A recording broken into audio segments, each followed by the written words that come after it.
Hello friends, welcome to Acharya 90 FM, your own radio. Myself Tejaswini. Today we are coming up with a special program on centenary year of Andaman release of Swatantraveer Vinayak Damodar Savarkar. To put light on this subject, we have invited to our Acharya 90 FM studio Dr. Rahul Bhandarkar sir.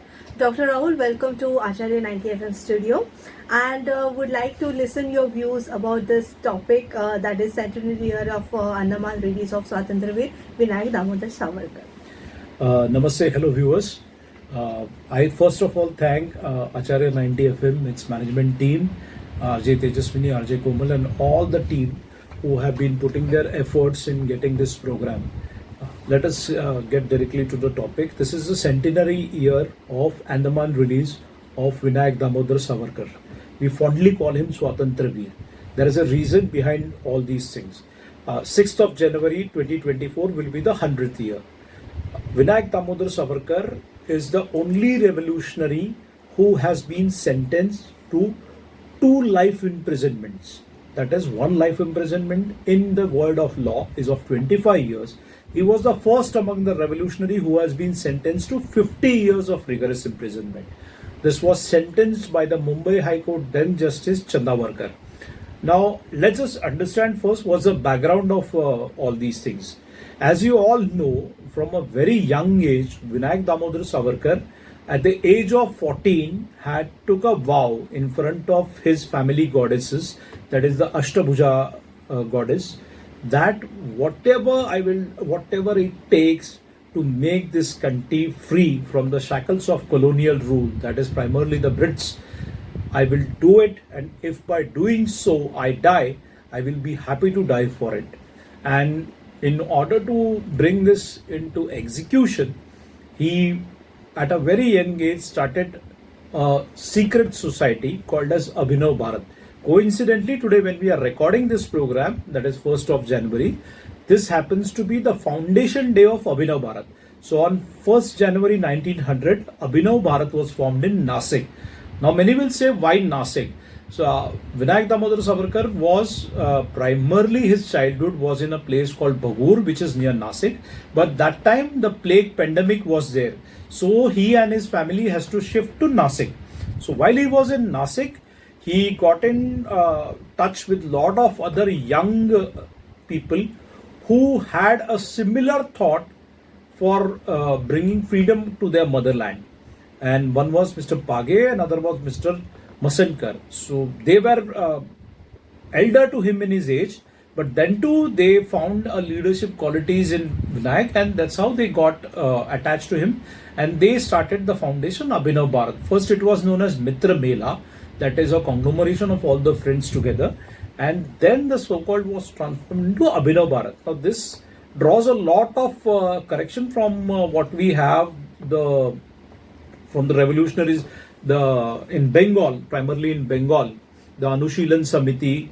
So the works were somewhere similar, and in doing so, then he went to Pune Ferguson College, and gradually he got a scholarship from Shyamji Krishna Verma and Lokmanya Bal Gangadhar Tilak to pursue his barristry, that is the education in law abroad, which was given to only elite at that time. If you see, the elite class only used to go, but he went on scholarship there.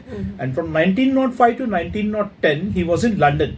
The primary aim of his going into scholarship and getting into London was not basically education, but he also wanted to understand the Brits and the superpowers at that time, who were our colonial rulers. How can they make us slaves in a country which has got such a deep rooted history, which has got such a deep civilization, and how can they make us slaves in our own country? He basically wanted to understand that. He got in touch with other fellow revolutionaries, NKPT Acharya, then yes, Iyer were there. Shyamji Krishna Verma was the founder of the India House, and in India House there were Madam Bikaji Kama, who was in a way the catalyst of all these revolutionaries, and all of them were finding for one common aim abroad, especially in London, that how can we free our motherland from the clutches of colonial rule, from the clutches of British, right from this place. Madan Lal Dhingra as you all know, went in for a capital punishment. Savarkar was one of the close aides of Madanlal Dhingra at that time, and there was a clear suspicion by the British that Savarkar was highly involved in the bombing of the assembly at that time. And this is what landed him further into an act against the British government, and the British imprisoned him, brought him to Mumbai. You all know the historic jump that he had from the ship, and how forcibly in France, when France was not actually a British territory, he was taken in custody by the British in a French territory, and he was possibly then imprisoned and brought to Mumbai. And in Mumbai High Court, he was sentenced to 2 life imprisonments. So basically from 1910 onwards, he was serving his imprisonment, and this centenary has got to do with revoking of all the ethos, the thoughts, the inspirations that drove Savarkar during that period of Andaman. At that time, many freedom fighters were involved in the freedom movement of India. So, how Savarkar was different from other freedom fighters? What were his peculiarities of his personality? See, just to give you a brief idea, since there are many facets to his personality, but to cut it short in a nutshell, when he was imprisoned and brought to Andamans, first he was transported from Mumbai to Calcutta, Kolkata to another place, and from there to Port Blair, that is Andamans. Today the place is known as Veer Savarkar Airport. That time it was Andamans, and in Andamans when he was brought through ship, so 3 days post travel he was brought to the cellular jail. That was a cellular jail. Cellular jail was basically created as a torture zone for the revolutionaries, so that they denounce their morale and they become slaves and party to British. When he was brought in, the badge or the jail tag that was given to him had a connotation D on it. Now D stands for somebody who is dangerous to the British Empire. So that was a kind of cult that he used to have. And once he was brought in, so the first thing that he observed was there were no human rights at all. The kind of rights that we are talking to today in the so-called democratic setup, that human rights and these things, the Brits basically didn't give an inch to any human rights in the cellular jail. The kind of food that was served in cellular jail used to have ants, lizards, cockroaches. First of all, it was only boiled water rice that used to be served, known as kanji, and in Marathi it is known as page. So that was what is served. That also half plate was served to all the revolutionaries, including Savarkar. Many were put in solitary confinement, meaning days they did not see sunlight, days they did not interact with anybody. That was the kind of torture that was inflicted. There was no reading material, no writing material that was given to them. The food that was supplied had so much of contamination. The person who used to cook the food there was himself suffering from a very contagious disease. So his sweat used to fall while cooking the food, and the same food was then given to these prisoners. And even that was not sufficient. They were inflicted to tortures that they were tied in place of a bull to a oil churning mill, and they had to take out 15 liters of oil out of that oil churning mill. And instead of a bull, they were tied. Certain revolutionaries, certain times Savarkar was also tied in such a fashion that his head used to ground on the surface, and they used to pull the surface hard, that after the grinding the whole head used to be in wounds. That was the kind of torture that people were there, and many revolutionaries were not even in their 20s. So what are the kind of rights that Brits always talk about? I mean, it's a shame that our revolutionaries had to go such a torture only because they wanted to free their motherland. And the Brits are till now not sorry for any of these acts.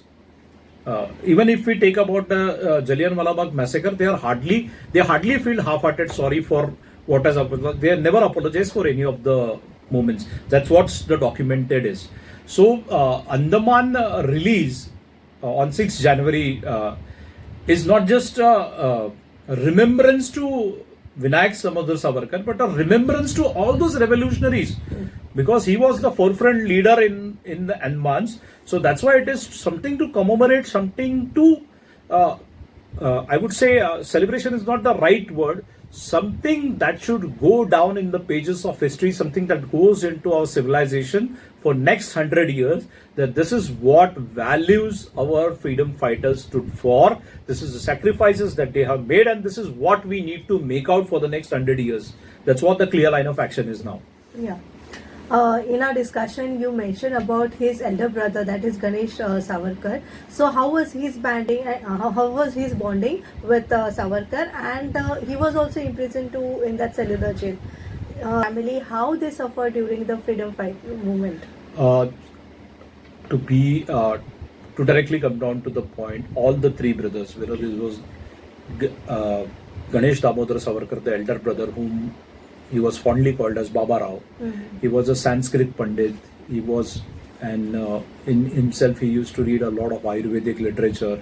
So, a lot of things, a knowledgeable person in his own right. Then the next one was Vinayak Damodar Savarkar, as we all know, and then Dr. Narayan Damodar Savarkar, who was the youngest one. After Chapekar brothers, if there is one family where the entire family has put in all of its wealth, all of what it had, only for this country, is the Savarkar family. Ganesh Savarkar, the elder brother, was also in the same prison in Andamans, and he was also inflicted to the same amount of torture. In fact, after he was released, he was suffering from a disorder where he used to keep on forgetting things, because the kind of torture that was inflicted on him had made him to lose a lot of memories. But then too, he survived all these things with sheer will that he had. The whole house was confiscated by the British officers, the Nasik, the Bhugur house which was there, until as late as 1995. That was not handed over to the national treasury, that is Swatantra Veer Savarkar Rashtriya Smarak. So it took such a lot of time, and I'm not talking about 300 years or 400 years. It is just the last few years that we are talking about. There are people, those who have actually understood how the struggle was.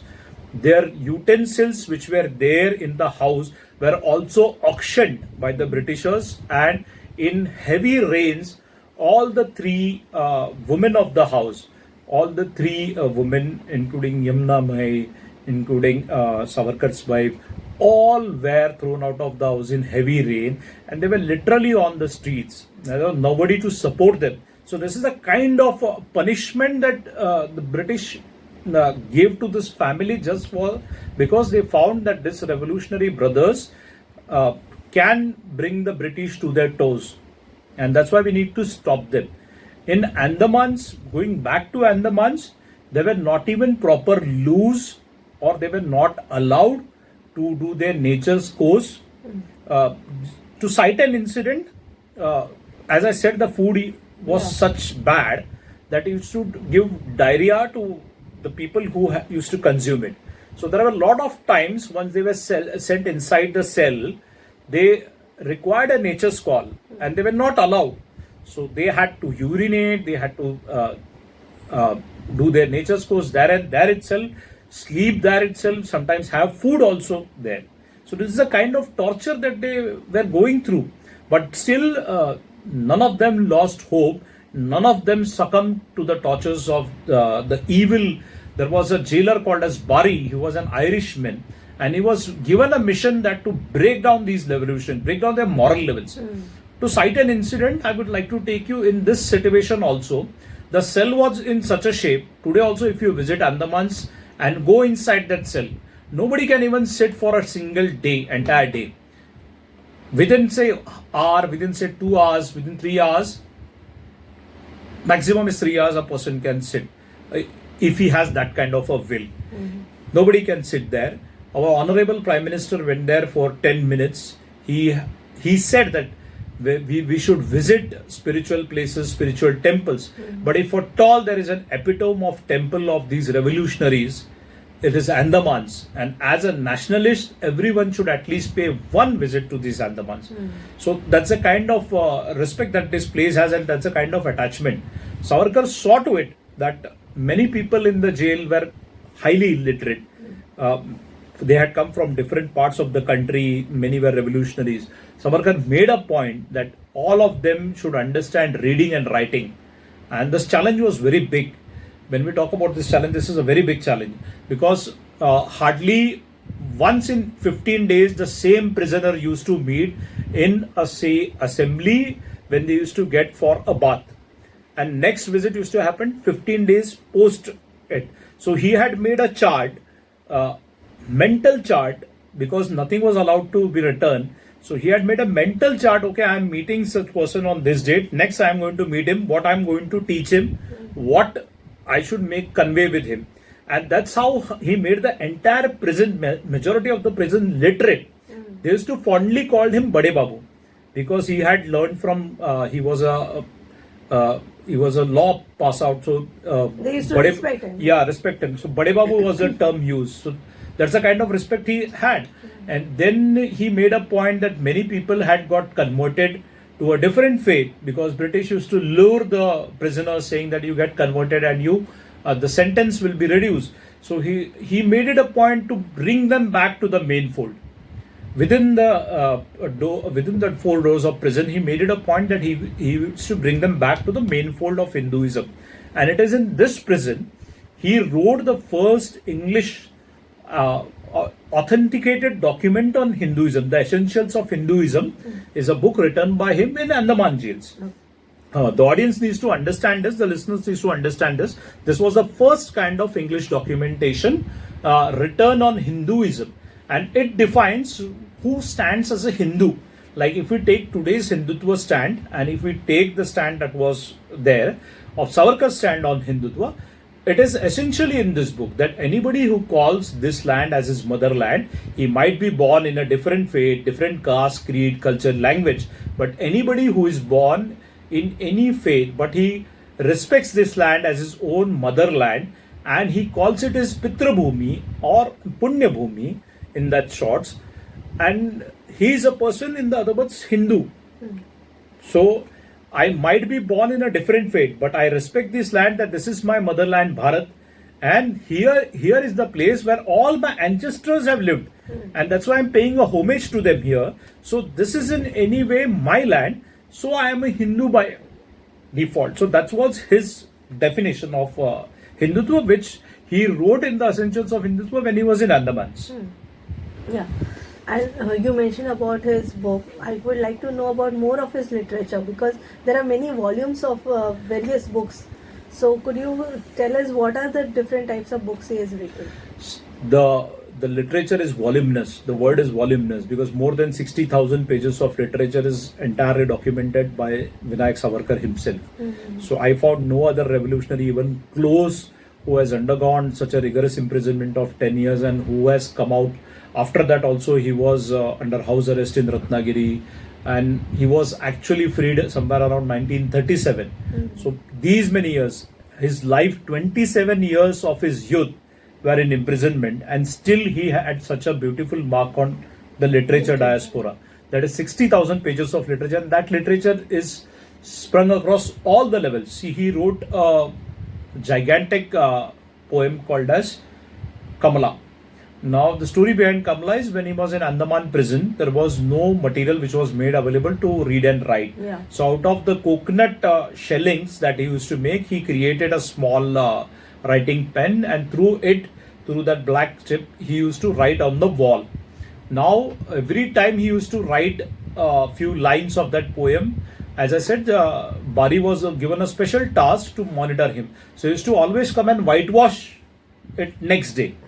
But Savarkar's memory was so strong that every time he used to recreate. And that's how Kamala was born. Yeah. So this is one. It spread across, it went from the four walls of Andamans and it spread its wings across in all the corners of the country. So this was his might. Apart from that, he has written 3 marvelous plays which are musical plays, and all 3 have got a different message. Sanyasya Khadga is one place which is based on the lives of Bhagwan Gautam Buddha, which has a very strong message. Very few will know that the marvelous actor Vikram Gokhale's father, Chandrakant Gokhale used to play a main character in this play. So the theatre enthusiast will be able to connect with these. Sangeet Ushap is one thing which is based on the conversion. It is a romantic triangle based on the conversion story. And the third one is Uttar Kriya, which is based after the War of Panipat. After the Marathas lost the Battle of Panipat, this play is based on lifting the morale of people and saying that we are born in this land which is of fighters, and it's time not to weep but to take swords in hand and move towards Delhi. So these were the three marvelous musical plays. If you look at the songs also, they are full of motivation. So these are the three musical plays which we documented. Kamala, as I said, was born in Andaman. These three plays were born post Andaman, that is when he was in Ratnagiri's house arrest.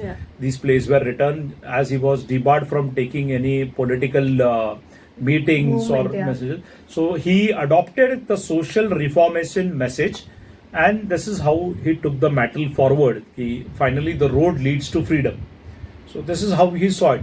Within literature, there is another literature which is very close to me, that is Gomantak, especially for the people of Goa who want to understand the Gomantak history. This is a poem written by Vinayak Damodar Savarkar, which is a tribute to all the revolutionaries who laid their life to free Goa from the clutches of Portuguese. So Gomantak is another best works from Vinayak Damodar Savarkar. So this is a short glimpse about what he has written and what everybody should go across and read. If you are a theatre enthusiast, he has written plays. If you are a poet and you want to read something in poetry, he has written poetry. He has written a lot of prose literature. If you are a science enthusiast, he has written a special book on his scientific view of religion, which everybody should actually read. What is faith and what is superstition? So this has also been documented by Vinayak Damodar Savarkar. He gave a lot of emphasis on the scientific attitude of religion. Yeah, you are giving fruitful knowledge on all the aspects of Swatantraveer Savarkar. But we'll take a short break and we'll join for this discussion again. Keep listening, Acharya 90 FM. We are making a special program on Centenary year of Andaman release of Swatantraveer Vinayak Damodar Savarkar. Please stay tuned to Acharya 90 FM. Thank you. Acharya 90 FM, 90 FM.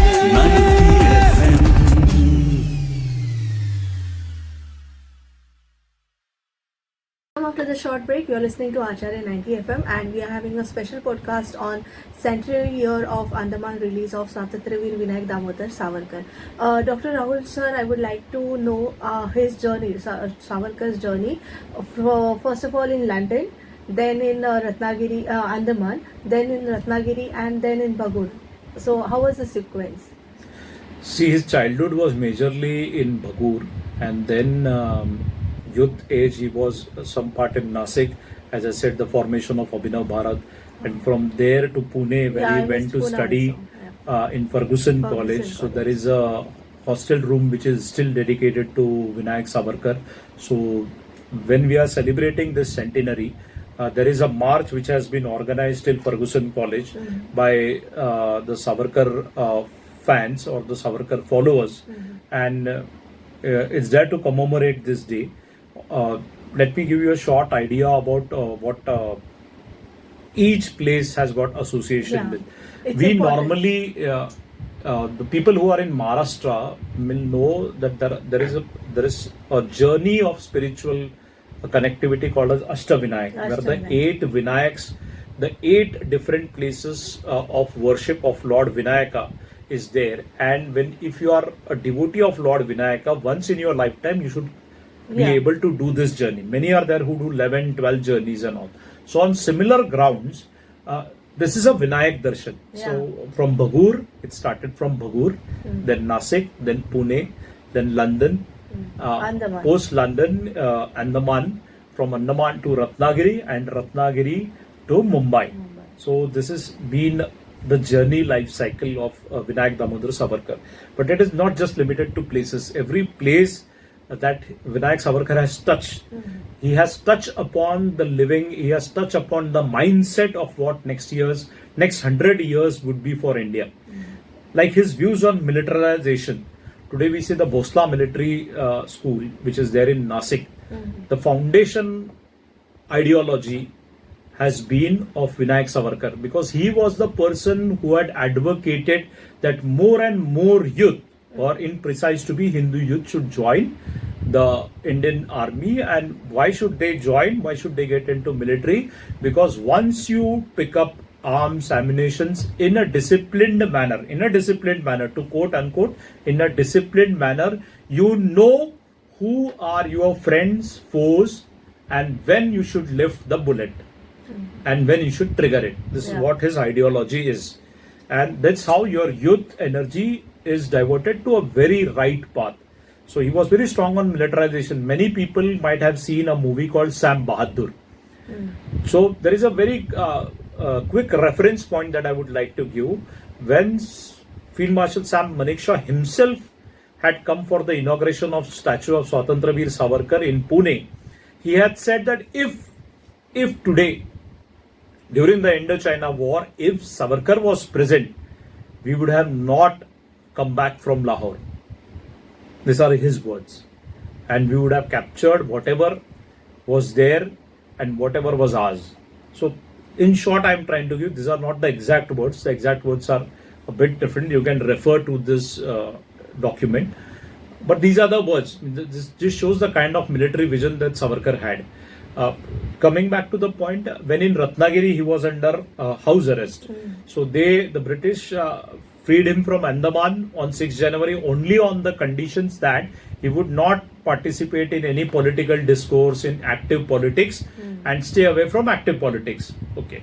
So what he did when he was in Ratnagiri, see, Ratnagiri was also not a very easy, some might believe after the Andaman release it was a cakewalk for him. No, it was not that. So it's a very wrong notion to say that. In Ratnagiri, in the Ratnagiri prison, if you have time, you can go on YouTube. There is a short film documentary directed and written by Chandrasekhar Sane sir, who himself is an academician on Savarkar. And this documentary has been produced by Swatantra Veer Savarkar Rashtriya Smarak, Mumbai. In this 45-minute documentary, you will come across that within Ratnagiri prison, there were 8 jails to reach Savarkar's jail. That is, 8 doors, 8 locks were kept. The British still considered him so dangerous post Andaman release also, that he should not be kept in a custody which has very less, number of doors in that security sense. So this was a prison. Then he started, once he was released from there also, he started social reformation. Like India was divided into many caste, creed, cultures. So to bring them into one fold, he organized a concept called Sahabhojan. Many people sit together from all caste, creed, culture and have the food together. So we always say that food is one thing which unites all. So that was his concept, and Sahabhojan was very famous at that time. And this is how he advocated. He also started the Hindu Alpa Upahar Graha during that time, because it was considered that somebody from say other caste, except some caste, cannot have tea in the same cup and saucer. So to take away these biases, he started this Hindu Alpa Upahar Graha, advocated need for equality. He also took out on a local card Swadeshi products. So in such a way, he had a very strong economic thought.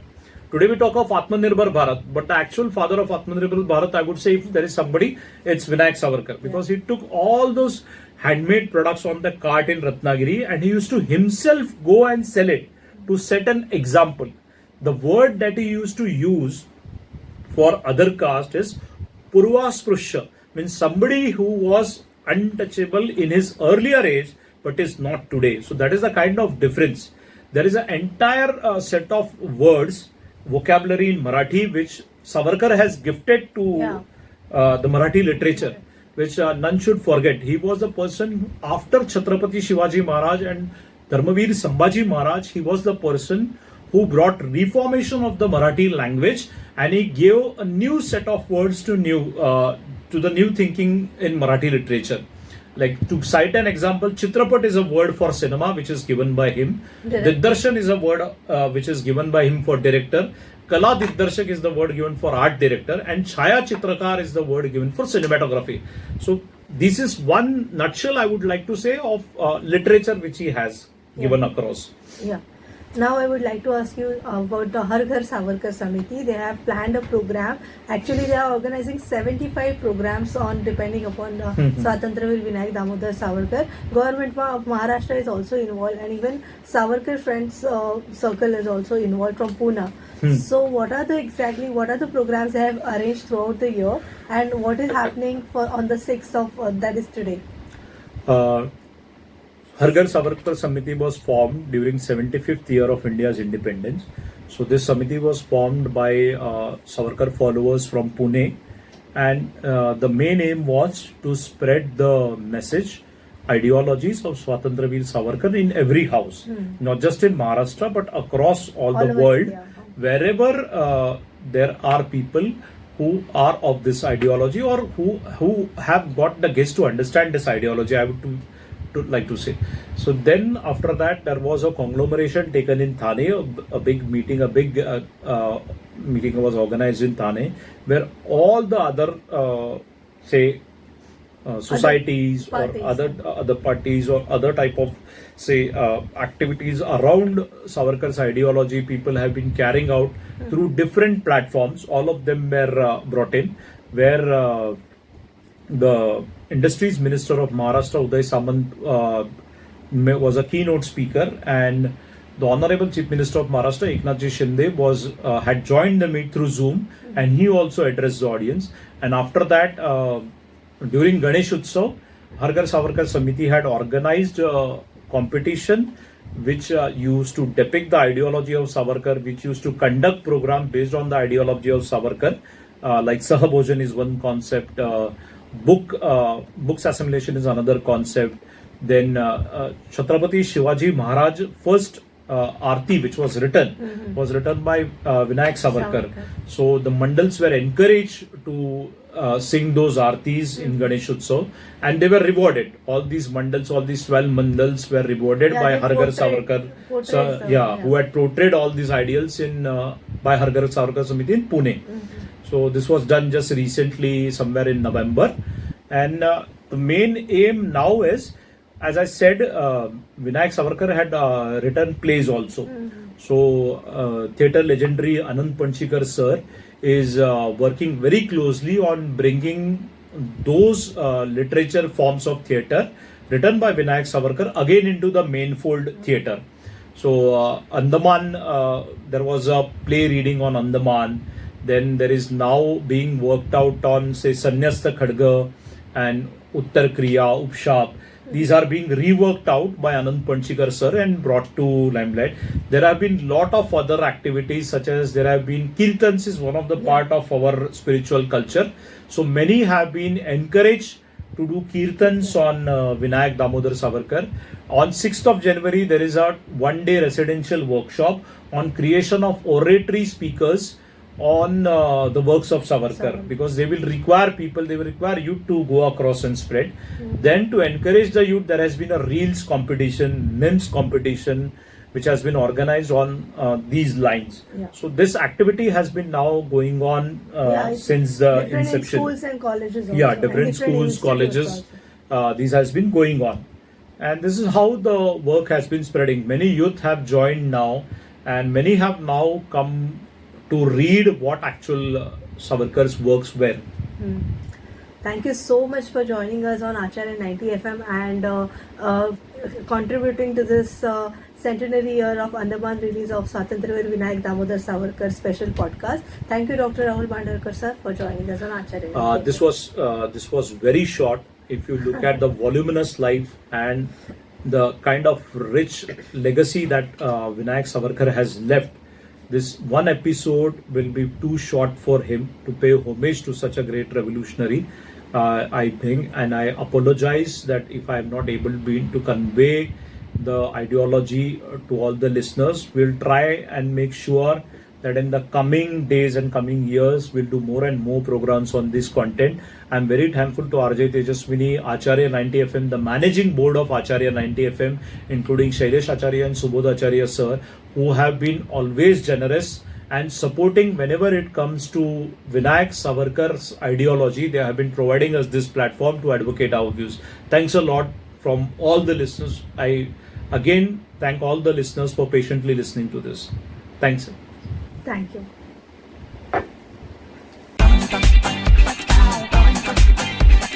Acharya.